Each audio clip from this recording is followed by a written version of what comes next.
তো ভাই আজকে আমরা চলে যাচ্ছি গায়ে হলুদ, সেহেতু আজকে সন্ধ্যা সন্ধ্যা বেরিয়ে পড়লাম। আর এখানে আসার সাথে সাথে মনে করেন আমরা আমাদের বাকি যে কাজটা ছিল ওই কাজটা কমপ্লিট করতেছি, ঠিক আছে। আর আমার বন্ধু মাঝখান দিয়ে বইয়ের কিছু সিঙ্গেল পিক নিচ্ছে, যেহেতু দরকার ছিল না। মেইনত এগুলো তোলা হচ্ছে একটা স্মৃতি হিসেবে, এইটাই আর কিছু না। আর যাই হোক, আমরা এখানে মনে করেন আমাদের কাজটা কমপ্লিট করে একটা গ্রুপ পিক তুললাম একটা স্মৃতি হিসেবে। আর কাজ কাম সব শেষ করে এখানে রেস্ট নিলাম। ভাই রেস্ট নিব কিভাবে, আমার বান্ধবী এসে বলতেছে ল দোষ আমার সাথে নাচ, কিছু নাচ নাচ না নাচলে হবে না।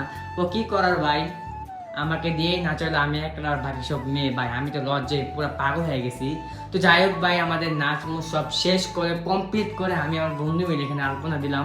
আমার সাথে আরও কিছু ছিল, তো তারাও আমাকে হেল্প করছে। বন্ধু বলতেছে যে এভাবে হবে।